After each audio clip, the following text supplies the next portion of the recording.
우리에게 주어져 있는 하나님께서 주신 이 기회, 이 시간이 가장 중요하다는 사실을 여러분 기억하시기 바랍니다. 본문 16절을 다 같이 읽어보시겠습니다. 다 같이 시작. 세월을 아끼라. 때가 악하니라. 예, 세월을 아껴야 됩니다. 시간을 아끼라는 소리입니다. 때가 악하기 때문에 시간을 아껴야 돼요.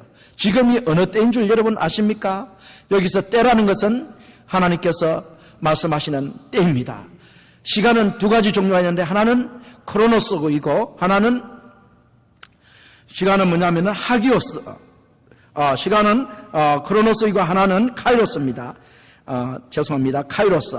크로노스와 카이로스인데 크로노스의 시간은 뭐냐면은 하루가 24시간입니다. 그래서 아침에 일어나서 또 아침을 먹고 또 일을 하고 점심을 먹고 또 일을 하고 저녁에 식사를 하고 집에 돌아와서 또 휴식을 취하고 잠자리를 합니다. 그래서 아침, 점심, 저녁 이런 시간이 있는데 이것이 바로 크로노스의 시간입니다. 우리가 일상생활에서 사용하고 있는 시간이 크로노스인데 또 하나의 시간이 있습니다. 이 시간은 뭐냐 하면은 하나님의 시간입니다. 하나님께서 지정하는 시간, 예수 그리스도의 탄생의 시간, 예수 그리스도의 부활의 시간, 예수 그리스도의 재림의 시간, 우리가 천국에 가는 시간, 우리의 일생이 맞춰지는 시간, 이런 하나님의 시간이 있습니다. 이것을 뭐라고 하느냐면은 카이로스라고 부릅니다. 이 카이로스. 이 시간을 오늘 주님께서 말씀하십니다. 때가 악하니라라고 말씀하신 이 시간은 바로 카이로스의 시간을 말씀하는 것입니다. 때가 악하다는 것은 노아의 때에 죄가 관영해서 그 죄악의 소리가 하늘에 사무쳐서 하나님께서 이 세상을 심판을 하셨다는 말씀을 여러분들이 창세기 6장에서 기억하실 것입니다. 오늘 본문 속에서 때가 악하니라는 것은 이 시대가 악하다는 것입니다. 죄악으로 가득 차 있다는 것입니다. 그렇기 때문에 하나님의 심판의 때가 멀지 않았다는 것입니다. 하나님께서 이 세상에 예수 그리스도를 보내서 이 세상을 불로 심판하실 때가 얼마 남지 않았다는 것입니다. 이 악한 때에 우리는 시간을 아껴서 사용해야 된다는 것입니다. 이것이 오늘 본문의 말씀인 것입니다. 지혜로운 자는 과연 누구인가? 바로 시간을 아끼는 사람입니다. 이 악한 때에 하나님의 심판이 곧 있을 이 시기에 우리는 시간을 아껴서 하나님의 뜻을 구하며 살아가는 사람들이 바로 지혜로운 사람이라는 것을 주님께서 이 시간 말씀하고 있습니다. 사랑하는 성도 여러분, 지혜로운 하나님의 자녀들은 세월을 아낍니다. 자, 그런데 세월을 아끼는 것이 과연 무엇이라고 여러분들은 생각을 하십니까? 무엇을 세월을 아끼는 것이라고 여러분 생각하십니까? 그것을 오늘 주님께서 우리에게 네 가지를 가르쳐 주실 것입니다. 네 가지, 세월을 아끼는 것은 네 가지라는 것입니다. 첫 번째는 어리석은 자가 되지 말아야 한다는 것입니다. 두 번째는 주님의 뜻이 무엇인지를 이해해야 한다는 것입니다. 세 번째는 방탕한 생활을 하지 않아야 한다는 것입니다. 네 번째는 성령의 충만을 받아야 한다는 것입니다. 자, 먼저 그러면 어리석은 자가 되지 말라라는 말씀, 세월을 아끼는 것은 우리가 어리석은 자가 되어서는 안 된다는 것입니다. 이것에 대해서 먼저 살펴보도록 하겠습니다. 17절 말씀을 다 같이 읽어주시겠습니다. 시작. 그러므로 어리석은 자가 되지 말고 오직 주의 뜻이 무엇인지 이해하라. 어리석은 자가 되지 말라 라고 주님께서 우리에게 말씀을 하셨습니다. 어리석은 자는 그러면 어떤 사람일까요? 어리석은 자는 어떤 사람이 어리석은 자일까요? 어리석은 자는 자신의 생각을 조절하지 못하는 사람, 자신의 생각을 자기 자신이 마음대로 못하는 사람이 어리석은 자라는 거예요. 자기 자신의 생각을 절제하지 못하고 조정하지 못하고 자기 생각이 자기를 그냥 이끌어가도 내버려 두는 사람이 어리석은 사람이라는 것입니다. 요즘에는 이와 같은 사람들이 얼마나 많은지 몰라요. 자신의 생각이 들어오면 그 생각에 빠져가지고 헤어나오질 못합니다. 그래서 참 안타깝게도 참 여러 가지 나쁜 죄악도 많이 범하고 또 육체를 손상케 하는 많은 물질들도 술과 또 담배와 또 어리석은 많은 것들도 자기들이 그것을 행합니다. 그것이 나쁘다는 것을 알지만 그 생각을 가지고 행하게 되는데, 이 어리석은 생각을 절제하지 못하는 이것이 바로 무엇이냐 하면은 어리석은 자라는 것입니다. 어리석은 자. 또 하나의 특징은 뭐냐면은 어리석은 사람은 행동을 자기 마음대로 못하는 거예요. 자기 행동을 조절하지 못하고 그 행동을 무절제하게 행동하는 이런 사람이 바로 어리석은 사람이라는 것입니다. 하고 싶은 대로 합니다. 육신의 정욕대로 행하는 것, 이것이 바로 어리석은 자라는 것입니다. 미국인 선교사인 모로겐 박사는 인디언 마을을 찾아다니면서 인디언들만을 전도한 선교사였는데, 그래서 인디언 마을을 찾아가는 길을 너무나 잘 알고 있는 분이 바로 이 모로겐 이 박사였습니다. 그런데 이 선교사 하루는 숲속을 길을 가고 있는데 인디언 청년이 앞에 나타났어요. 보니까 인디언 청년이 길을 잃어버린 거예요. 그래서 이 모로겐 선교사님이 인디언 청년에게, 자네 길을 잃었구먼, 내가 길을 찾아줄 테니 어디로 가고 싶은지 말하라고 그랬어요. 그랬더니 이 인디언 청년이 자기가 사는 터전이 바로 숲인데 길을 잃어버렸다라는 그것은 너무나 자존심이 상하는 것이었습니다. 그래서 이 모로겐 박사에게, 나는 길을 잃어버린 것이 아니고 내 오두막집이 나를 떠나버렸기 때문에 그것을 지금 찾고 있는 중입니다 라고 지금 말하면서 이 자존심을 내세웠다는 것입니다. 바로 어리석은 자는 이 인디언 청년과 같이 어리석은 자존심을 내려놓지를 못합니다. 어리석은 생각을 내려놓지 못합니다. 어리석은 죄짓는 생각을 내려놓지 못하고 그 자신의 자존심대로, 자신의 어리석은 생각대로, 자신의 어리석은 그런 죄짓는 생각을 따라서 행동을 하게 되는 것입니다. 이게 바로 어리석은 자들입니다. 이런 어리석은 생활을 하지 않을 때 우리가 지혜로운 자가 될 수 있으며 세월을 아끼는 자가 되고 하나님 만날 준비, 예수님 재림의 준비를 하게 된다라고 이 시간 주님께서 우리에게 말씀을 하십니다. 자, 사랑하는 성도 여러분, 우리는 어리석은 자가 되어서는 안 된다라는 것을 여러분 기억하시기 바랍니다. 우리 안에는 성령님이 계십니다. 우리가 생각을 조절할 수 없을 때, 우리가 또 행동을 절제하지 없을 때 우리 안에 계신 성령님께 구하십시오.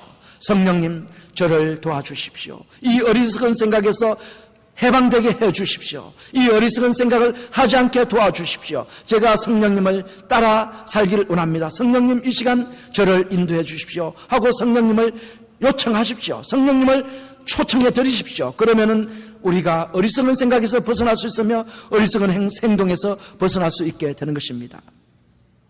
사랑하는 성도 여러분, 세월을 아끼는 두 번째는 무엇일까요? 첫 번째는 어리석은 자가 되지 말라입니다. 두 번째는 무엇이냐면은 주님의 뜻이 무엇인지 이해하라는 것입니다. 주님의 뜻이 무엇인지 이해를 하는 사람이 바로 세월을 아끼는 사람들입니다. 하나님의 뜻은 에베소서 5장 10절과 로마서 12장 2절에 기록된 것과 같이 하나님을 기쁘시게 하는 것입니다.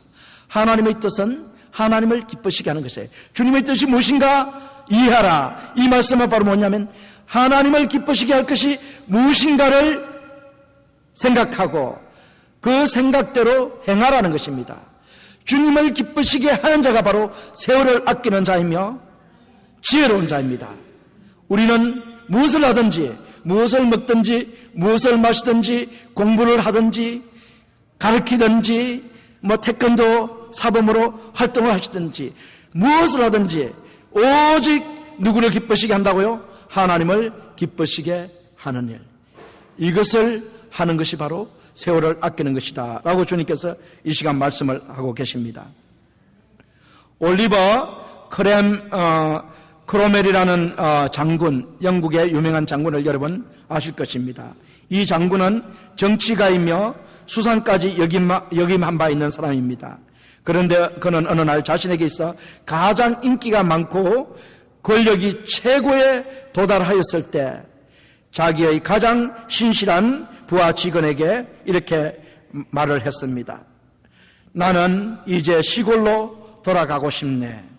이제부터는 작은 교회에서 사람들에게 말씀을 가르치며 조용히 주님을 섬기고 싶어.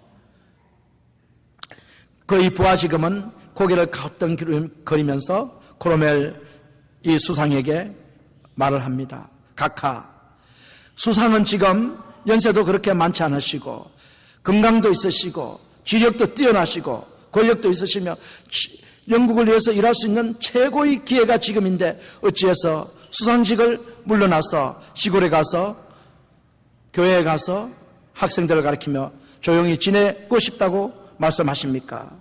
라고 이렇게 질문을 했습니다. 그랬더니 이 크로멜 수상은 이렇게 대답을 했습니다. 힘차고 단호한 어조로 이렇게 대답을 했습니다. 나는 결코 환상을 쫓지 않는다네. 오직 주님의 뜻을 쫓고 싶다네. 라고 이렇게 대답을 했습니다.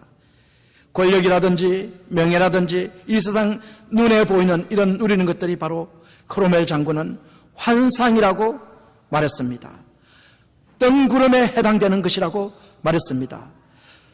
바람 앞에 있는 안개와 같은 것이라고 말을 했습니다. 여러분, 이게 놀라운 고백입니다.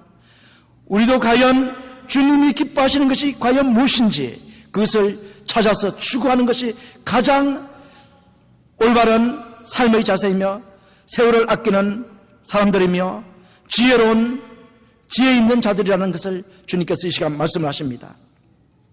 우리도 크로멜 장군같이 환상을 쫓는 사람들이 아니라 오직 주님께서 기뻐하시는 선하시고 기뻐하시고 온전한 뜻이 무엇인지를 늘 분별하면서 그것을 따라서 쫓아가는 하나님의 뜻을 구하는 분들이 다 될 때 참으로 주님께서 우리를 통해서 크게 영광을 받으시며 우리는 종말을 준비하며 주님의 재림을 준비하고 있다는 것을 인정하실 것이라는 것을 주님께서 이 시간 말씀하십니다. 여러분, 주님 맞을 준비를 해야 됩니다. 때가 악합니다. 세월을 아껴야 합니다. 주님을 기쁘시게 하는 삶을 살다가 주님을 만나야 하는 것입니다. 자, 세 번째, 방탕한 생활을 하지 않는 것이 바로 세월을 아끼는 것입니다. 사랑하는 성도 여러분, 하나님을 경외하는 지혜로운 자는 세월을 아낍니다. 세월을 아끼기 위해서 우선적으로 어리석은 자가 되지 말고 주님의 뜻이 무엇인지 이해해야 합니다. 자, 이제 세월을 아끼기 위해서 해야 할 세 번째의 일이 있습니다. 방탕한 생활을 하지 않는 것입니다. 방탕한 생활을 여러분 하지 말아야 합니다. 18절을 다 같이 읽어보시겠습니다. 18절 시작. 술 취하지 말라. 이는 방탕한 것이니 오직 성령의 충만을 받으라. 우리가 방탕한 생활을 하지 않아야 되는데 사도 바울은 술 취하지 말라라고 하고 방탕한 생활을 하지 말라고 했는데 그 당시 사도 바울이 살고 있던 에베소 그 교회의 상황은 그 주변이 술 때문에 사람들이 방탕한 생활을 많이 하고 있었습니다. 그렇기 때문에 술 취하지 말라. 이는 방탕한 것이니 이렇게 말씀을 하신 것입니다. 술 취함은 방탕하게 만듭니다. 읽은 18절의 상반부 문자적인 의미, 술 취하지 말라라는 말씀은 뭐냐면 술 취하지 말라, 거기에는 방탕함이 있습니다 라는 내용입니다. 성경은 술 취하는 자가 하나님의 나라를 유업으로 받지 못한다라고 말씀하십니다. 고린도전서 6장 9절에서 10절과 갈라디아서 5장 19절에 21절에 보면 하나님 나라를 기업으로 받지 못하는 사람들에 대한 목록이 열거되어 있는데 그 중에 하나가 바로 술 취함입니다. 술 취하는 자. 술 취하는 자는 하나님 나라를 유업으로 받지 못한다라고 하나님께서 분명히 말씀을 하셨습니다. 디모데전서 3장 3절은 교회의 감독은 술을 즐기지 않아야 하며 디모데전서 3장 8절은 집사는 술에 임박이지 않아야 한다라고 말씀하십니다. 이런 말씀들과 함께 본문은 세월을 아껴라, 술 취하지 말라라고 말씀을 하고 있습니다. 사랑하는 성도 여러분, 그런데 왜 우리는 술을 마시지 말아야 할까요? 사람이 술에 취하면 정신이 혼미하게 됩니다. 판단력이 흐려집니다. 뇌의 평형감각을 주장하는 중추신경이 마비가 됩니다. 이렇게 해서 술의 폐단은 잠언서 23장 33절 35절에 기록되어 있습니다.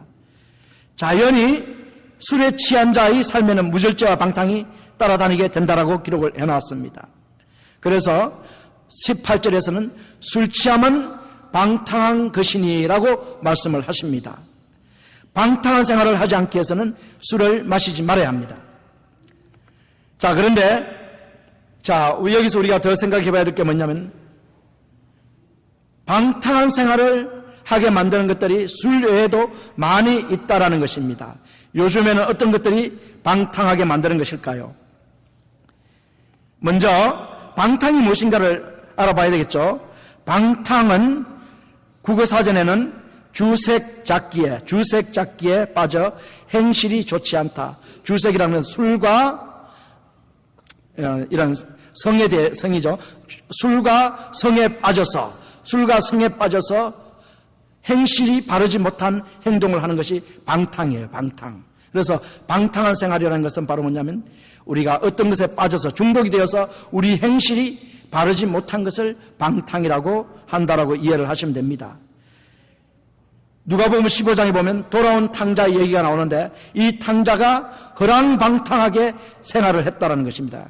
허랑방탕이라는 것은 뭐냐면은 돈과 가지고 있는 모든 것들을 술과 성의 노예가 되어서 그에 다 써버리는 것, 이게 바로 허랑방탕한 것입니다. 그래서 허랑방탕한 생활을 하지 말아야 된다는 것이 바로 주님의 교훈인데, 자, 그러면 요즘 시대에는 이 허랑방탕하게 만드는 것들이 또 있어요. 뭐냐면 마약이 있습니다. 마약이 참 우리 정신을 술보다 더 나쁘게 만드는 것이 마약이죠. 이 마약이 있고, 두 번째로 또 도박이 있습니다. 요즘 인터넷을 통해서 도박을 많이 한다는 얘기를 들었는데 그 도박에 중독이 되면은 직장에 가서도 그 도박을 하고 앉아있다 합니다. 이 도박이 얼마나 무서운 건지 모릅니다. 그 다음에 게임 중독, 컴퓨터 게임에 한번 빠지면 이것에 자녀가 죽어도 놔두고 그냥 컴퓨터 게임 하다가 잡힌 사람이 또 미국에 있었습니다. 게임 중독. 인터넷 중독, 이거는 인터넷 켜놓지 않으면 살 수가 없는 사람이 인터넷 중독입니다. 그리고 TV 중독이 있고 운동 중독도 있습니다. 운동하지 않으면 견딜 수 없는 이런 사람이 있습니다. 운동 중독. 그래서 마약을 하고 성적 문란한 생활을 하는 것이 바로 방탕입니다. 도박질도 방탕한 생활입니다. 게임 중독과 인터넷 중독도 방탕한 생활입니다. 그것들 때문에 정상적인 생활을 못하는 경우가 많이 있습니다. 사랑하는 성도 여러분, 세월을 아껴야 합니다. 방탕한 생활에서 벗어나야 합니다. 그러기 위해서는 술 취함, 마약, 도박, 게임, 인터넷, TV, 운동 중독 등등에서 벗어나야 합니다. 이런 생활을 만약에 지금도 하고 계시는 분이 이 자리에 계시다면 이것을 단호하게 끊어버리십시오. 방탕으로 이끄는 이런 요소를 여러분의 삶에서 완전히 제거하십시오. 세월을 아끼십시오. 주님의 심판의 때가 가깝습니다.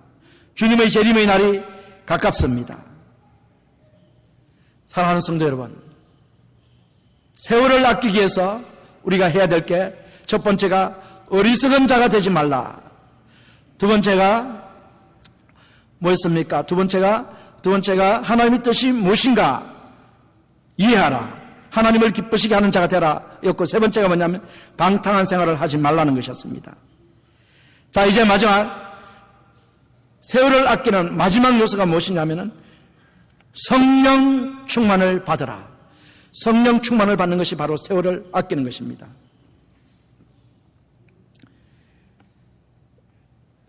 말씀을 한번 우리가 읽어보겠습니다. 18절 시작. 술 취하지 말라. 이는 방탕한 것이니 오직 성령의 충만을 받으라. 예, 이거는 성령의 충만을 받으라. 주님께서 말씀하신데, 이 성령 충만을 받으라는 이 말씀은 바로 현재 수동태 명령인데 세 가지를 강조합니다. 현재는 계속해서 성령으로 채워지라는 것입니다. 계속해서 채워지라. 성령으로 채워지라.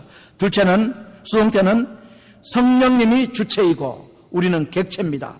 그래서 다른 영어 성경에는 이렇게 번역을 했습니다. 성령이 가득 차서 우리를 주관하시게 하라.